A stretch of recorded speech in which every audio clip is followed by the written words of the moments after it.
Hey y'all, my name is Rylan. Welcome to my channel.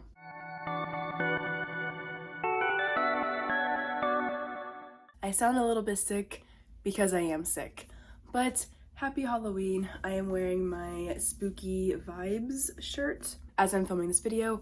Thought it was a good fit because today, October 31st, I'm going to be talking to y'all about my Spooktober readathon wrap-up. I was lucky enough to finish my last book for the readathon last night, which I think I'm still in shock that I finished my TBR for the readathon at all because I hadn't been reading since I moved, but this month I read more than I had read since moving down to Nashville. So, not complaining. I'm going to be talking to y'all about my wrap-up today. I would say that I had a very good reading month for Spooktober quality-wise. I had 2 3-star reads, 2 4-star reads, and 2 5-star reads. So yeah, overall I feel like I loved all of these books. I'd recommend all of them. There was no bad book that I read. So let's just go ahead and dive into my Spooktober wrap-up. As a reminder, I was on Team Serial Killer, which is the thriller-focused team. So I will be talking about the books from their prompts. Also, I had a lot of these books physically, but since reading them, I have sold them. So I have 2 of my books left right here that I'll show y'all, but the rest will just be pictures on the screen because I've already sold them to somebody else. I'm gonna start by sharing my 3-star reads with y'all. So let me adjust this. I don't like how it's sitting. Okay, anyway, gonna start with my 3-star reads. My first 3-star read was These Fleeting Shadows by Kate Alice Marshall. I read this for the isolated setting prompt. This wasn't originally on my TBR, but I really wanted to read it, and so I switched it out for the other book that I had on my TBR for this prompt, but this one still fit. It's still an isolated setting, and I read it instead. This is a sapphic YA gothic about Helen, who becomes the mistress of this house that has been in her family for generations. Something is keeping her connected to the house, and so her and her cousins and her friend who becomes her girlfriend try to figure out what is going on and why all these girls in the past were killed for the sake of this ritual for the house. I thought it was fine. I did listen to the audiobook for this one, and I don't know if that's what kept me from loving the book because I was pretty confused in some parts. I just thought that there was a lot going on, and the twist, I don't know, it wasn't super exciting for me, but it was still fun. It's a young adult gothic, so all the spooky haunted house type vibes. It was fun, just not a favorite of mine, so I gave this one 3 stars. I will have trigger warnings for each book in the description down below so I can compile a full list and make sure that I get all the ones that that are in the book. So I'll have trigger warnings for that one down below and as well for the other books. The second 3-star read that I had for Spooktober is The Downstairs Neighbor by Helen Cooper. I read this for the dual timelines prompt. Again, it was fine.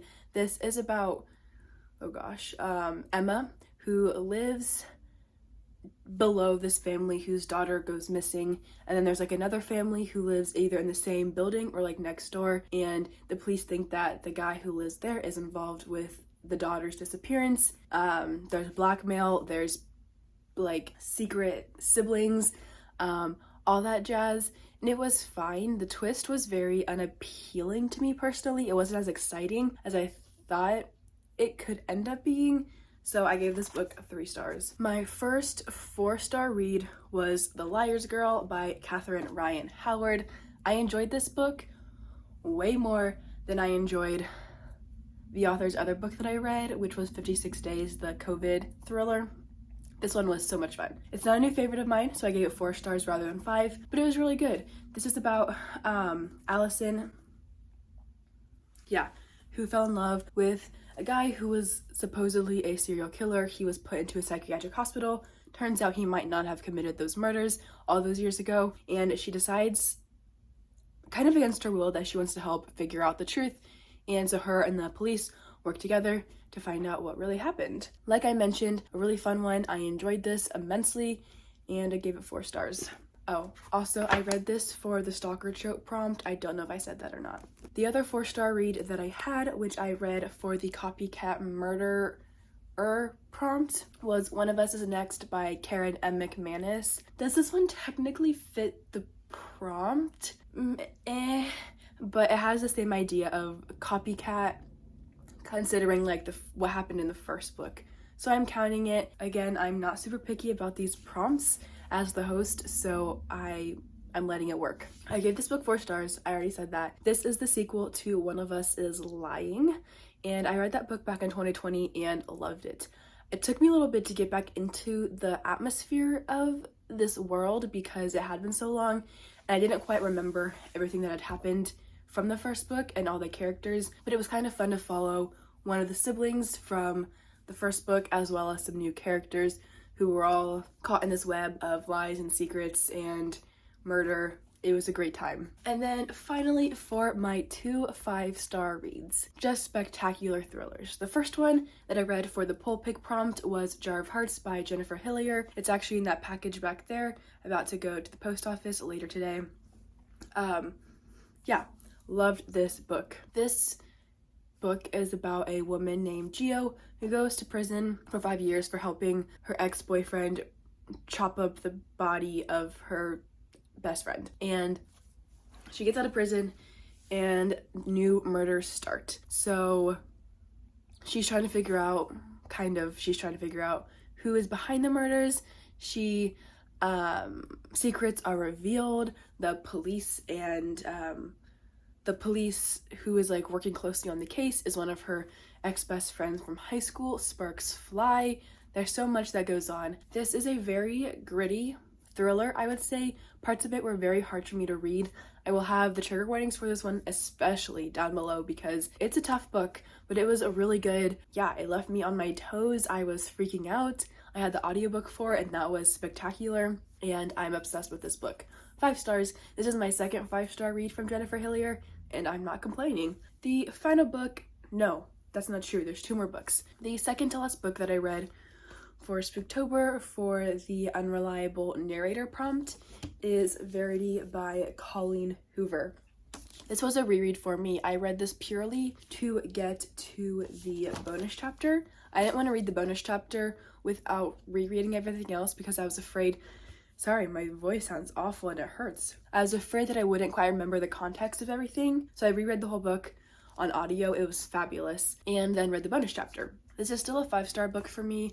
I love this one. It is so messed up and mind-blowing, and it will make you question everything that you think you know. If you have not read this book or have not seen it around a ton, this is about a writer named Lowen, and she gets this opportunity to ghostwrite for this really popular author whose name is Verity, and she goes to their house to go over her manuscripts because she can no longer write, and her husband is really hot, and there's this like forbidden element between them, but also she finds this manuscript from, what's his name? Jeremy. Wow, that sounded awful. From Jeremy's wife, who's Verity, and there's some really messed up things in there regarding him and their kids.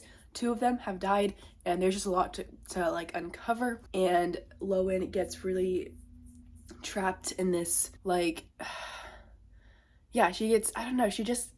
everything gets really confusing and questionable, and Lowen doesn't know what's real and what's not. So, love this book, gave it 5 stars. It is very messed up, and I will have the trigger warnings for this one down below as well, but I loved it.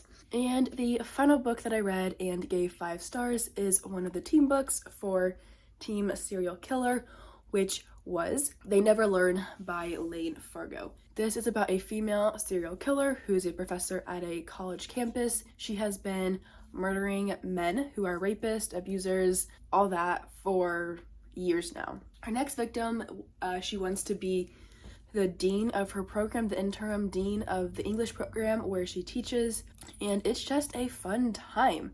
This was a crazy book. I loved it. I'm not complaining. Yeah, it was fun. I don't quite remember like my feelings on it as I was reading it because I read this book on October 1st and finished it on October 1st. but I just know that I loved it. So those are all the books that I read for Spooktober. I had so much fun this month, as I always do, with this readathon. I wish I was more active in the Discord this year. Unfortunately, I was lucky enough to get to these books, but not really like post about them or do anything regarding social media, Spooktober, social media, or Discord, but it's okay. I think everybody else still had a very fun time participating. I will have a lot of comments to go through when I get on Discord and Instagram, and I'm excited to see everybody's posts from this month with all the books that they've read, because I will be doing that eventually. I don't know which team has won yet. I will be doing the points calculation this weekend and we'll let everybody know, but for now I guess I'll just let everybody sit in suspense for this week until we get back to the weekend and I can go through those. So thank you all so much for watching this video. If you've read any of these books, feel free to comment down below and let me know how you liked them. I feel like this month was a great reading month for me. I'm not complaining at all. Didn't like fall in love with all of these books, but overall had a good time with them and would recommend each and every one of them. As I said earlier, I'll also have the trigger warnings for all these books in the comments, not in the comments, in the description down below, as well as my affiliate links for each of these books. And I think that is all for this video. So thank y'all again for watching. I will see you all in the next video.